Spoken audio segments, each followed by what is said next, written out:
And now, BOO explains the Hermitcraft recap. I should have this done in about 7 to 10 days. Welcome to the Hermitcraft recap. My name is Pixelriffs, our writer is LoyXP, and we're happy to welcome you to the end game of the Turf War, and also Christmas. These seem to be the main through lines for the server of late, unless we count the extended bachelor party that Mumbo and Iskel are having, which, why wouldn't we? Welcome also to the Brim of Pacific. And with that out of the way, let's take a look at all the events and mishaps that occurred on the Hermitcraft server this week before Zloy finds more stuff for us to welcome you to. The Christmas spirit has moved JoeHills out to a snowy peninsula by Etho's base, where he and Zombie Cleo make a start on the server's Christmas district. Cleo also brings him an offering of gold, so presumably we'll get to cover the frankincense and myrrh next week. Wow, that's acceptable. That's acceptable, given your otherwise generosity here. Together they build Santa Claus's sleigh flying through the air, drawn by some very festive llamas, which ironically can't get there on their own, so they have to be transported over by boat. Okay, right. So what we've established is that llamas suck. Okay. This was a terrible idea. The call of the holiday brings out TangoTek in his more festive attire, and together with BOO, they stop by the area and show exactly how excited they are for the occasion. Judging by the sheer size of their contribution, very. And they're like, okay, this is high enough, right? Yep. No, higher. Higher. But this is long enough, right? No, longer. Longer. Yes. More brick. More tall. More Bigger. tall. The two build an enormously detailed display of a fireplace surrounded with an advent calendar of gift boxes, but since micro blocks are not a thing on vanilla Minecraft, they used regular blocks, and so the build itself took a city block by the looks of it. They also might have gotten the wrong chimney swifter. Tell them what you did. Today is... Not December 1st. We're hoping that Yes. we would start on December 5th. 4th. Yes, but the first number in all these presents is... Not that. Not that. Not that. Right. For these boxes not to go empty, Tango plans to deliver a present for every good boy and girl on the Hermitcraft whitelist, which are too many to count, which is why he starts right off and stops by Corrales for a good deed of bubble elevators. In the ice plains beyond Christmas, Etho has been draining the rivers around his base to set up squid farms, during which he finds Rendog's gift box from the Pass It On challenge and decides to gift Corrales a box of beacons, because what else do you get a man with a diamond office floor? He then moves on to the next stages of his precision platforming course, adding emergency exits for if the going gets tough, and designing the second area around minecarts and honey blocks. The latter may have given him an advantage when Tango calls him in to test run the Sticky Bombs minigame. Oh, I think I'm gonna die over here. Yeah. Cubfan, in the meantime, makes more minigames for Hypnotizd and XBcrafted to try out. While they do their dunk tanks and others, Cub makes a much different target-based challenge, one for a fishing rod. Castmaster is a game about climbing a ladder and making a light raise to the top. The trick though is that your competitor will be doing the same the entire time, so you might want to spare some durability to fish them off the ladder instead. But doing so is more convenient from below them, so you might want to stay low, but once you drop them, you're the one on top, and you see how this gets pretty intense. The name is extra fitting because the participants might end up in a cast. And then, of course, we have the lodestone compasses. So we have the Castmaster's lodestone compass with the amazing fishing rod Unicode symbol. Doesn't that look great? I think that looks awesome. Iscal85 works on the public face of Pacific, which requires a lot of cyan dye and therefore a Cubfan adjacent load of lapis. Between that and the warped wood, the skyscraper takes shape and there's room for it to be even taller if need be. It's already comically large for the custom island, which is why Iskel leaves a note for Scar asking to cash in his landscaping favour.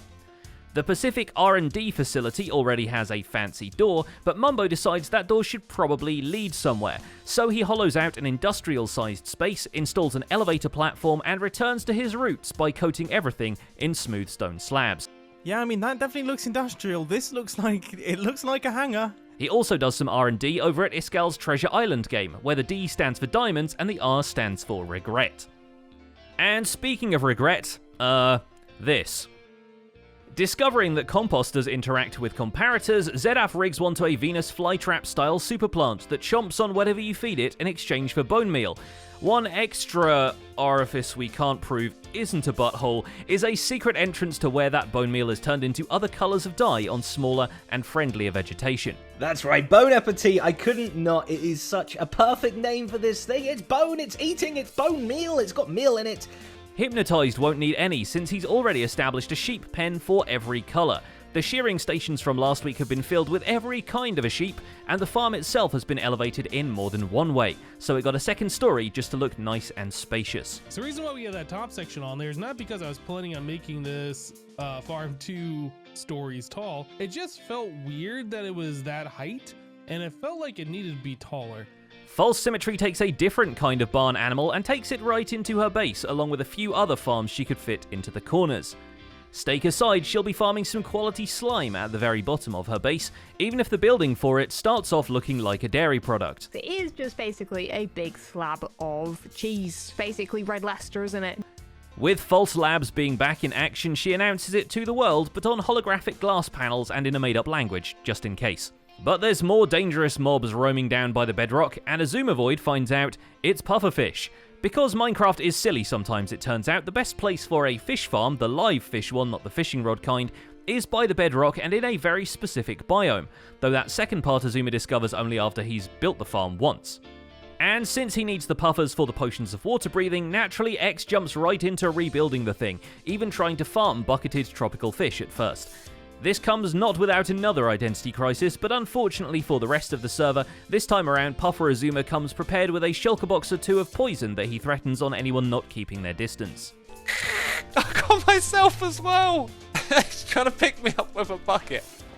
Impulse SV's productive week starts off a little more destructive as he takes down the circular section of his base in dramatic fashion and also takes down the Guardian loot shop, only to reinstall them in different ways. Rebranded as Impulse Buys, the Prismarine blocks are relocated to a corner of Grian's barge, while a concrete circle reappears in the ocean around Impulse's base and becomes the platform for some future towers. He also takes a shot at the HEP by leaving chicken-powered dispensers all over the shopping district, dispensing loose mycelium blocks from just below the surface. This plan comes home to roost when BOO drops by to swap a few barge quest prize boxes with him and Ren. Hi, would you mind explaining this? I just picked up in the middle of the street. Oh, you don't? Why are you looking at us?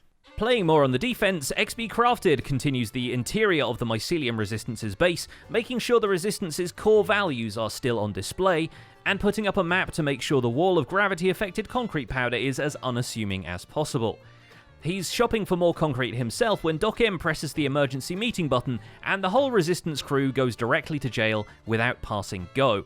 Because BOO decided the Resistance should retaliate for their HQ being turned into a llama, and he calls Scar to help him infiltrate the HQ looking for something to prank.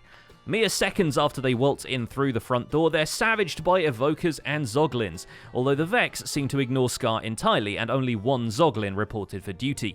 How are you fine? Dude, I told you, I have a rapport with Vexes. It's a thing. Oh my goodness! Realizing the Mycelium HQ has been broken into, Doc M presses the emergency meeting button. What he doesn't know is that after dispatching the guards by brute force respawning, B-Dubs tampered with more than just the chairs this time around. He hatched a plan to move the Resistance's emergency ender pearls without activating any of them, and through some carefully crafted water streams he collects all the pearls and deposits them in a custom-built jail cell. Doc M calling a meeting teleports the whole crew into prison, so no wonder the rest immediately think he's a little sus. Doc, you're not a traitor, are you? Wait. No. Wait, are you an imposter? I have some suspicions. I have some suspicions too. Oh my god. What is going on? And look at this. There's this switch, and it pours lava on you guys. Scar, Just kidding. But after both sides agree to the minigame Olympics and Doc returns to the scene of the crime to investigate exactly how it was done, he figures he'll reuse some of the Zoglins that didn't end up defending the Resistance base. The problem is he's short on diamonds to buy materials for his minigame plans, so he handles it the way a redstone master would and builds a tunnel bore. There are some minor setbacks, but as diamond mining goes, the goat doesn't do half measures. That's a creeper. And that was extremely bad. The minigame solution to their trouble comes to Grian when, ripped away from digging a hole in his front yard, he has to negotiate his team out of a sentence. The minigame showdown is decided and all the extra rules can be seen on a convenient ruleboard. But hey, if you're playing, why not make it even more interesting? So the Spore and the Mayor decide that if the Resistance wins, Scar will have to help him finish up the backside of the mansion. Wait, was the whole thing just because he didn't feel like doing it himself? But if the HEP wins, Grian surrenders that plot in the middle of Scar's giant area that he bought ages ago and will have to wear a custom skin for a while. And Scar will definitely need every bit of land if he's going to continue on the scale he already took. The first build in the fashion town is an Art Deco skyscraper, inviting all the big city moneybags to come throw their diamonds for some trendy netherite. And that's about it for this week's recap. Our writer is ZloyXP, and my name is Pixorifs. Zloy has just given netherite swords to everyone on a server that has obligatory PvP during the nighttime. You can see how that goes in the end screen right now. Leave a like on it while you're still here, and subscribe so you won't miss future recaps. Thanks for watching, and we'll see you next week.